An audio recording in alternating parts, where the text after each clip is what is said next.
वंदो सत्य कबीर के चरण कमल सिर नाई,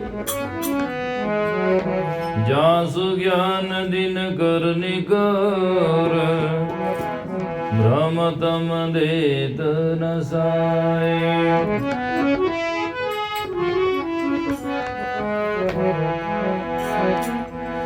बंदी छोर दयाल प्रभु, विघ्न विनाशक नाम, असरण शरण वंदो चरण, सब विधि मंगल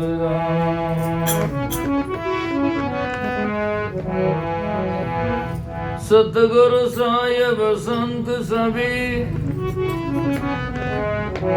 दंडवत प्रणाम,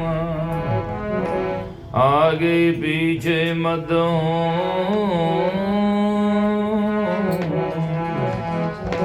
तिन पर जाऊं कुर्बान। गरीब सतवादी सब संत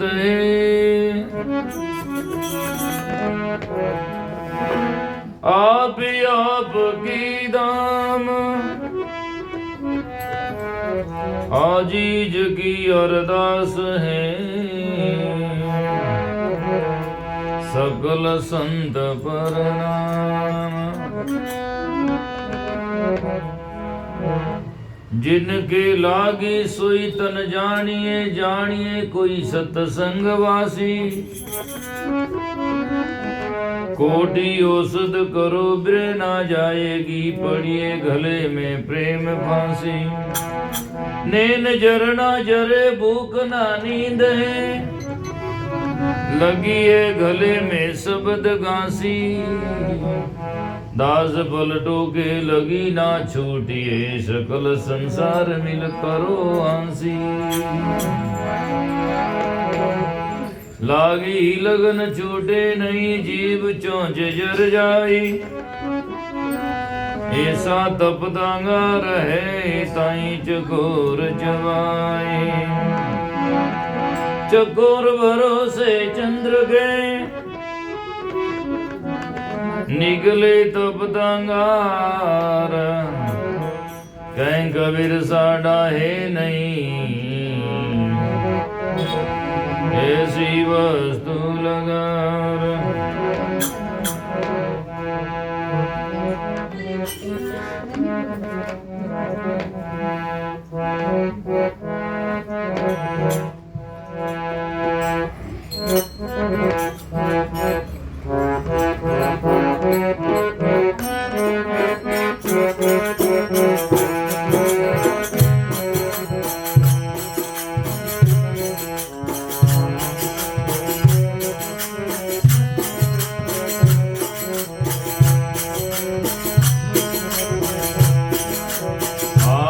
लगन की बात न्यारी है, कटारी से करारी है।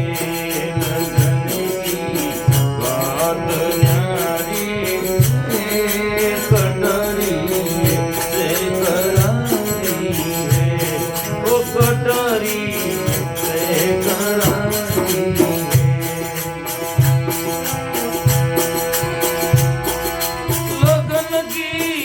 बात न्यारी है, लगन की बात न्यारी है, कटारी से करारी है, वो कटारी से करारी है।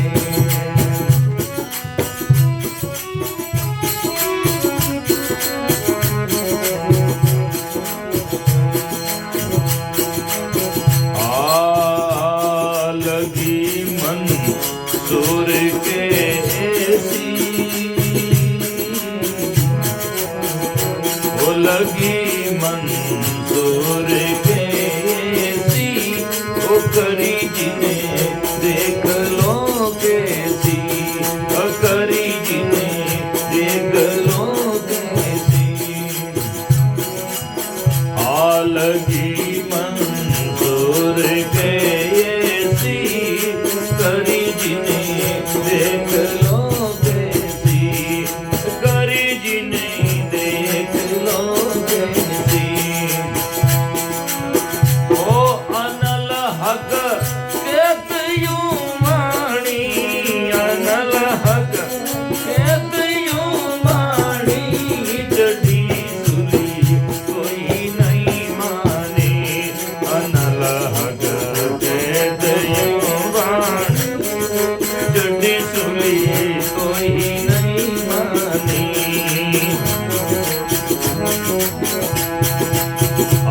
लगन की बात न्यारी है, कटारी से करारी है, लगन की बात।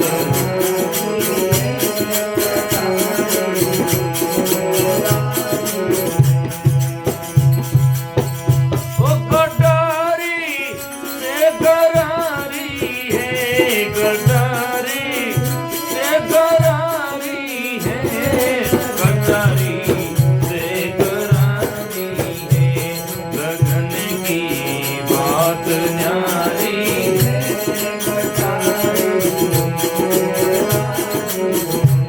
ओ लगन की बात न्यारी है।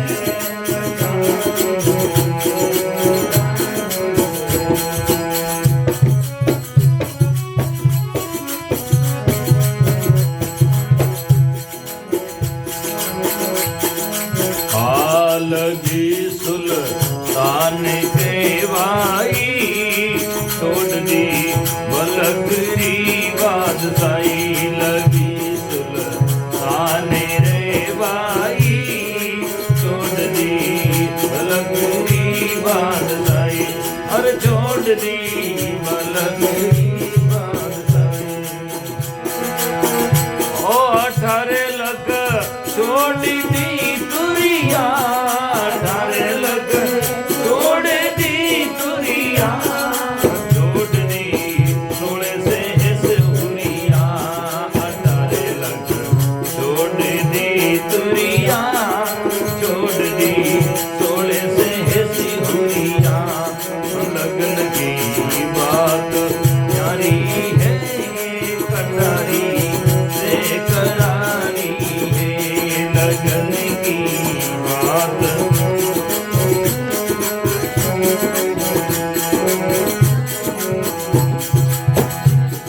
कटारी से करारी है, कटारी से करारी है, लगन की बात न्यारी है, ओ लगन की बात न्यारी है।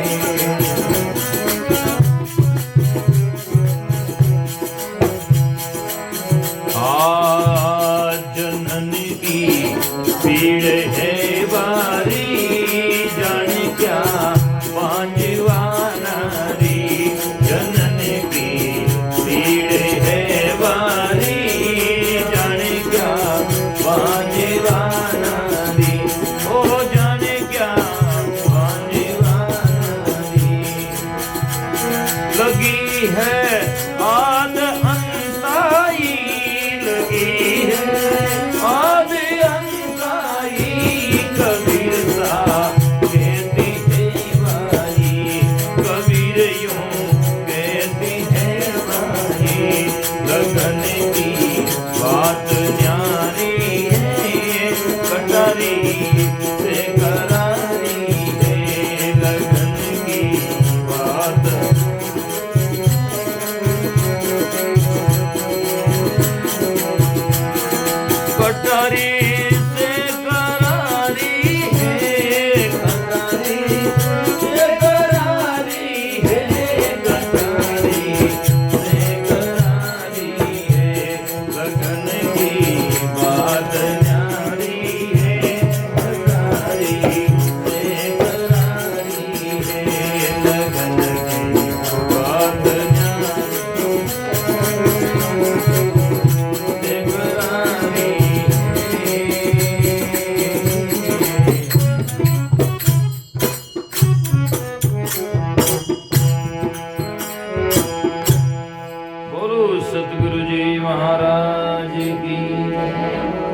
सदगुरु कबीर साहिब की, सदगुरु दाता श्री महाराम जी साहिब की, अनंत कोटि संत महागुरु सो की, मात पिता गुरुदेव की, सनातन सत्य धर्म की।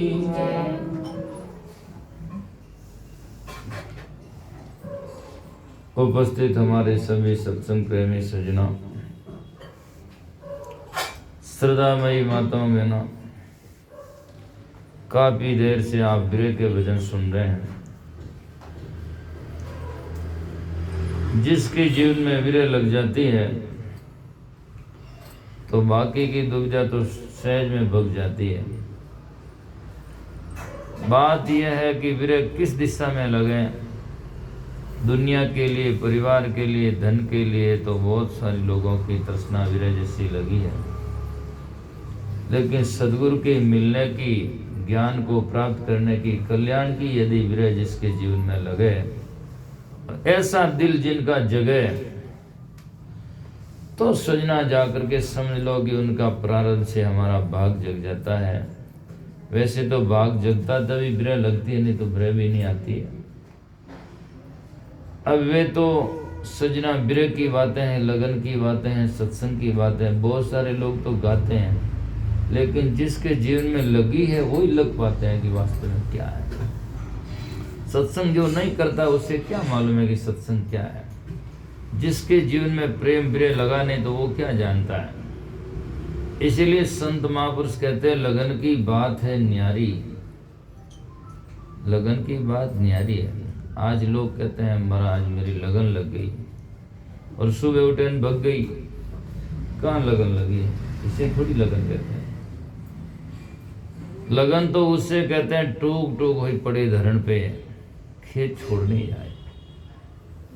भावे मारी तन कोई लेवो कसोटी, भावे कोई मारी लेवो कसोटी, तंदरी कर दो चाहे बोटी बोटी। अटे तो नहीं देवे रोटी तो ही छोड़ जा लगन। बोटी बोटी कहीं हुआ है ना, बोटी बोटी के कौन तैयार है। और आगे जो महात्मा हुए उन्होंने ऐसी बातें कही है, उनके जीवन में ऐसी लगन थी। तब तन मन धन सब थारो, चाहे शीश काट लो मारो। अटत कोई कहते हैं थारा बाल काटो तो के महाराज में भुंडुल आ जाए, शीश री कहीं बात है।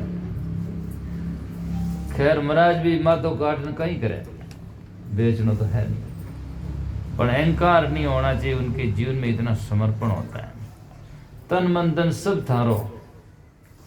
और मैं वाणियों में कहता रहता हूँ कई बार प्रवचन में कि ऐसे लोग है कहते हैं बाप जी सब आपका ही है, सब आपका ही है, और कागजा में देखे तो सब बाप का ही है, गुरु जी का नामो निशान ही नहीं है। कहना मात्र से थोड़ी होता है। ऐसा जिसके जीवन में आ जाए तो फिर तो किस बात की कमी होती है। शंका की, दुख की लेस नहीं होता है। घट जाए तो क्या है, क्या घटता है, सब आपका है। ले जाए तो क्या, सब आपका है। और रह जाए तो क्या, सब आपका ही है। और काले अपनो गुरु को जिन्हों सर्व नाम ही कह दियो सदगुरु साहिब आप ही आप हो। तो इसीलिए सजना सब आपका है, सदगुरु सब कुछ आपका हो, मेरा है कछु ना है ना। वास्तव में ऐसा जीवन में जिसके जीवन में आ जाता है तो लगन की बात है न्यारी, कटारी से करारी है। से नाम से मतलब कटारी होती है तिकी भाल, जो कोई शरीर में लगा लें सहन करे, ऐसी लगन जिसके जीवन में आता है। कटारी कौन लगाते तो सूल छुबे तो हुई छुबे तो तकलीफ है रही है। कटारी कौन सहन करता है। और वास्तव में प्रेम तो कटारी से कई गुना ज़्यादा दर्द करता है, ठीक है ना। कटारी का घाव तो सजना जाकर के दवाई से मिल जाता है, लेकिन शब्द का घाव, गुरु के ज्ञान का घाव लगाने। बाहर घाव दिसे नहीं कोई रे, नक्सिक भीतर लिया पोई रे। कौन जाने मारे तंद्री पीड़, जो जाने जिन लगा तीर। विरह की बात तो विरणी जान सकती है, उन्हें मालूम है कि पीड़ कैसी होती है। इसीलिए कई माताओं में ना भाई लोग प्रेम में आसक्त होते हैं, प्रेम में रिझ जाते हैं, तो जाकर के उसके आंसुओं से कपड़े भीग जाते हैं। जो निष्क्रिय जिसके जीवन में विरह नहीं आया वो सोचते ये तो पाखंड करते हैं, दिखावा। दिखावा सजना कोई और चीज को, रोने का कोई दिखावा थोड़ी आता है। बैठने जावे रोना दिखाવો करे वन आंसू नहीं आवे, हो ज करे मुंडो, है ना। आंसू तो वो जिसके आता है सजना, जिसके भीतर से कुछ जाता दिखाई पड़ता है, ऐसा तब तो होता है ना। इसलिए संत महात्मा कहते हैं ये रात दिवस का रोवना पैर पलकरा नाई, रोत रोत मिल गए दादू साहिब माई। रोते रोते दुनिया के सब रोते हैं, लेकिन सदगुरु को रोने वाले, सदगुरु को दास होने वाले बहुत कम होते हैं। इसलिए कबीर साहब ने बीजक में लिखा, मैं रोऊं ये जगत को, मैं तो इन संसार को रोता हूँ कि तुम सही चलो। आज संत महात्मा यत्र तत्र क्यों जाते हैं, क्या तकलीफ उनके, उनको तो ज्ञान है ही है। फिर रात दिन वहाँ माता पिता किस बात की, एक जगह बैठा बैठा साहिब साहिब राम जी करो बस। लेकिन दुनिया का भला करने के लिए यत्र तत्र जाते हैं। जैसे सूर्य में अंधकार नहीं है, दूसरों का अंधकार भगाने के लिए उदय अस्त होता है, ऐसे ही जा करके। तो कबीर साहब कहते हैं मैं रोऊं ये जगत को, पर मोको रोवे न कोई। मेरे को रोते नहीं, मेरे होते नहीं है, मेरी बात समझते नहीं है। मोको रोवे न कोई, आगे लिखा कोई रोता भी है क्या, मोको रोए सोजना जो शब्द विवेकी होए। मोको रोए जो वो रोता शब्दों का विवेकी होता, ऐसे संत कहाँ धरती तक पर। सजना कबीरपंथी होने के नाते नहीं, वास्तविकता के नाते कहते हैं इस धरती तल पर सदगुरु कबीर साहब जैसे महान पुरुष का, और धर्मदास साहब जैसे कहते हैं आप नहीं होता जगत में तो कौन हरता ये पेड़। यदि सदगुरु कबीर साहब न होते तो आज अपने भजन नहीं गाते क्या, हमें कौन समझाता। उनकी परंपरा, उनकी भक्ति वहाँ से शुरुआत हुई, हम तक आज आप पहुँचिए। सदगुरु कबीर साहब हुए, धर्मदास साहब हुए, सुरती गोपाल साहब हुए, फिर उनकी परंपरा में स्वरूपदास जी हुए, आतम साहिब हुए, गंग साहिब हुए, और सजना सदगुरुदाता श्री लोमाराम जी साहिब हुए, साहिब जी निर्मल, उनके द्वारा धीरे धीरे आप हम तक यहाँ भक्ति आई। कितनी परंपरा वहाँ से चलती चलती भक्ति आगे से आगे संचारित हुई। तो सदगुरु संत महात्मा कहते हैं ये हमारी संत महात्मा नहीं होते तो आज संसार का क्या हाल होता, और दूसरे का तो कोई मालूम नहीं, पर हमें मालूम है कि हमारा क्या हाल होता। मैं कभी कभी मस्ती में गाता हूँ, दिन मारा सदगुरु दाता, आप नहीं होता तो कर नहीं जाता। पक्की बात है, गया गणिदा खाता, अभी कहा है ना, संत महात्मा नहीं होते तो कहाँ। आग लगी आकाश में झरझर गिरे अंगार, संतन होते जगत में जड़ मरता संसार है। तो ये संसार में सजना ये लगन की बात है न्यारी, कटारी सह करारी है। जो कोई ब्रही राम का तिनको कैसी नींद, शस्त्र लागा नेह का गया हिया ने बीन। उसके प्रेम का शस्त्र लग जाता है, हृदय को बीन देता है, छाती फूट जाती, हाय हाय यो फटे। तभी तो आपने भजन सुना, पिया पिया बोल पपया रे मेरा शब्द सुनत फाटे हिया रे। हे पपया तुम पिया पिया बोलता है, अपने तेरा शब्द सुन करके मेरा हिया फटने लगता है ना। जो ब्रही होता है, जिसके पीऊ पास में नहीं है, और वो जब कहता पीऊ पीऊ, उसकी हृदय भीतर से जाग जाता, रोंगटे खड़े होने लगते हैं, छाती फाटने लगती है, अरे कब मिलेगा मुझे, मैं सोच से उठ चौक पड़ी हूँ, दिखर दिखर गिर दिया रे। तुम्हारा नाम सुनते, तुम्हारी आवाज़ सुनते ही मेरी भीतर से जाग गई कि ये जानवर पक्षी है जो पिया पिया करता है, मैं सोया हूँ जा करके, इसीलिए धिकर धिकर कर जिया रे। मुझे लगता है कि मुझे धिकार है, ये तो बेटा पीयू जी का नाम ले रहा है और मैं सो रहा हूँ। इसीलिए संत महात्मा वास्तव में जो ज्ञान लेने वाले कहीं से ले लेते हैं, विराग आने वालों को कहीं से। पपया जानवर अपनी मस्ती में पाने के लिए करता है, लेकिन उसका संत महात्मा कहाँ हिसाब लगाते हैं कि ये पीयू को सुमन कर रहा है, हम तो बैठे सो रहे हैं, है ना। आगे का बेरी मेरा होई कर आया पपया, तो मेरा बेरी है, मेरे को सुते को जगा दिया, नींद आराम कर दी, है ना। एक और तो कहते हैं बेरी मेरा बेरी होकर आयो पपया, बिरे झंझाड़ में दिया है, मैं तो सो रही थी, मुझे बिरे दे दिया, तुम पी पी करके मेरे जगह बिरे जगा दी। दूसरी बार कहते हैं हेतु मेरा बड़ा पपया आई उपदेश में दिया, तू मेरा हितैषी है जो मुझे उपदेश दे दिया कि मैं भी पी पी कर रहा हूँ, तो श्रुति कहाँ है, पिया जी का नाम सुमरण कर। इससे जाकर के संतों से उपदेश लेते हैं। इसलिए कहते हैं लगन की बात है न्यारी, कटारी सह करारी है। तो कह लगी किसके, लगी मंसूर के ऐसी। मंसूर मुस्लिम संत हुए सजनों, बहुत ही बड़े तक्कड़ फकड़ महात्मा थे। लंबी चौड़ी गाता है, कहते हैं कि उनका शब्द उन्होंने कहा अनल हक दो धारा से लोग समझ जाते हैं। एक तो कहते हैं उनकी बहन भी थी अनल, जो वो जाति संतों की सत्संग में जाती तो लोग उससे बदनाम करते हैं, तो वो कहता अनल हक बहन सही है। और वास्तविक अर्थ यह है कि अनल हक कहता है, उसका अर्थ उर्दू भाषा में होता है मैं खुदा हूँ, मैं खुदा हूँ, क्या करके अनल हक अर्थात मैं खुदा हूँ। तो लोगों ने कहा हमारे सज्जनों, हिंदू परंपरा में कुछ बातें ऐसी है उदारता है, और यहूदी मुस्लिम ईसाई इनमें जाकर के उदारता का नहीं, उनमें कहते हैं खुदा नहीं हो सकता है, खुदा का बंदा हो सकता है, अल्लाह का पैगंबर हो सकता है, भगवान का भक्त हो सकता है, स्वामी का दास बन सकता है, लेकिन खुदा नहीं बन सकता है। तो उन्होंने कह दिया अनलक मैं खुदा हूँ, तो फिर बादशाह ने उसको सूली पर लगा दिया कि खुदा तुम कैसे हो सकते हो। लेकिन उसका उन्होंने अपना छोड़ा ही नहीं, सूली पर चढ़ना है क्या है। इसीलिए कहा गया अरस के चौक के भीतर बजे बेसुर नगारा है, ता मंसूर मस्ताना अनल हक कह पुकारा है सजनिए प्रेम की घाटी निभाओ तो गुजारा है। अर्श के चौक के भीतर सजना, बिरह के चौक में जाकर के सजना, ऐसा अनल हक कह पुकारा है। तो अतिशयोक्ति शास्त्रों में लिखी गई है कि जब मंसूर को जलाया गया तो उसकी राख से निकलता अनल हक, अनल हक, अनल हक, उसकी राख से निकलता। मतलब यहाँ यथार्थ अर्थ है कि मरने के जो इस शरीर छूटने के बाद में दूसरे जन्म में भी उसकी लगन टूटती नहीं, वहाँ भी जाकर वही भजन करता है, ये है। तो इसीलिए कहते हैं लगी मंसूर के ऐसी करी जिन देख लो कैसी। आज तो हमारी लगन लगी है और दूसरे में थोड़ी देर काम हो गया तो महाराज आज तो नहीं आ सकूँ, ये काम धंधा है वो बंदा है। हमारे जीवन में अभी भी हम बहुत सारे समझते हैं पर बहुत सारी कमियां हैं। क्या समझे हैं? जिन महात्माओं की वाणी से हम तुलना करें तो 0-0 नंबर आने लगता है उनकी दृष्टि में। सज्जनों, जिन्होंने भक्ति साधना किया, जिन्होंने अडिगता की, संसार को पीट दिया, उनसे हम कुछ नहीं है। वो उन्होंने पीछे देखा नहीं, कुछ भी नहीं देखा। और हमारा देखा नहीं, कोई सत्संग में आते आते कहते पीछे पीछे कहते भाई देख बेटा ताड़ो यूँ दे दे, नहीं ध्यान रखी, नहीं जाती आगे है, लगनी पीछे है ना, कहाँ लगनी है उन्होंने छोड़ा।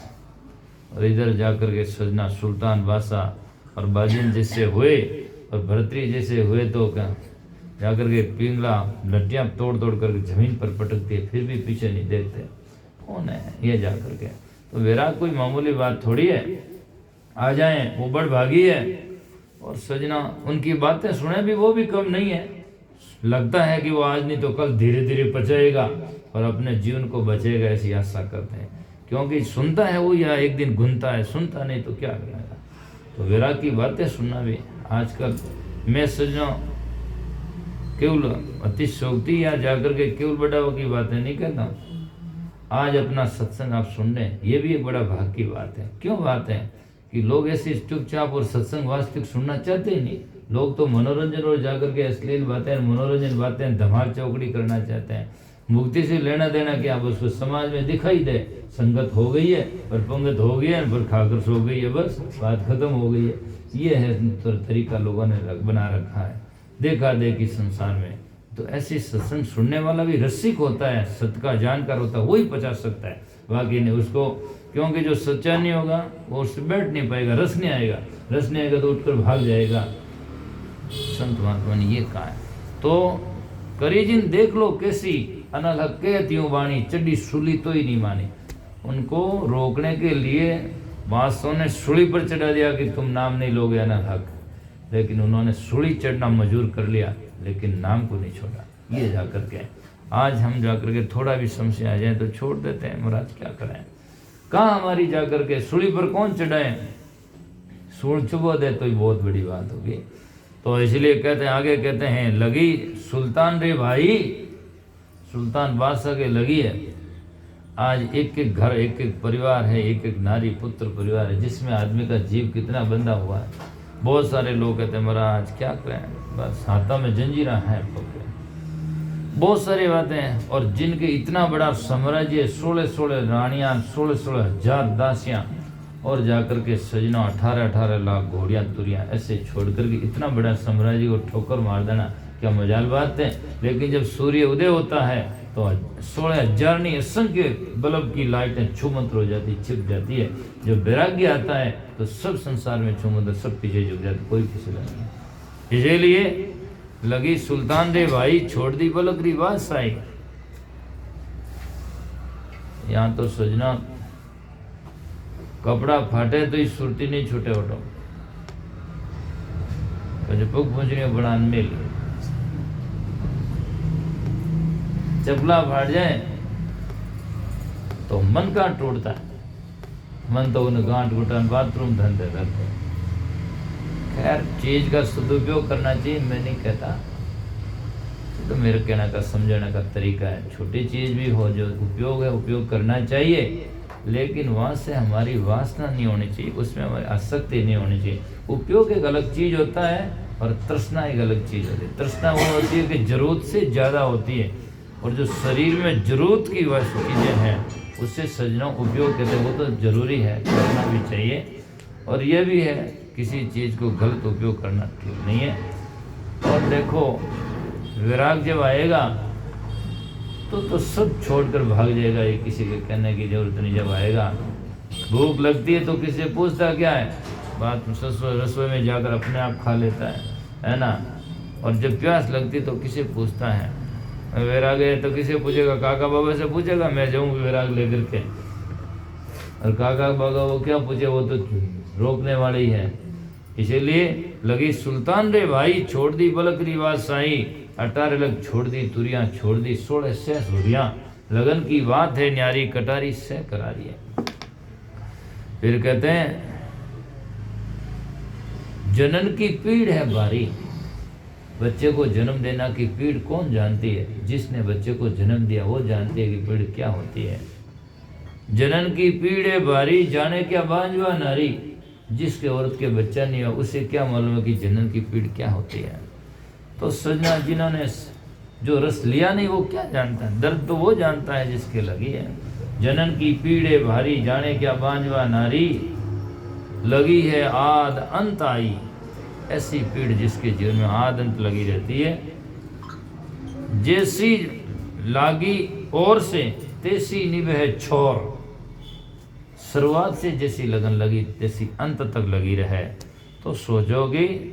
महापुरुषों ने कहा जहाँ जीवित में जहाँ आशा लगी है लगन लगी वहीं जाकर के वहाँ आपका वास हो जाएगा।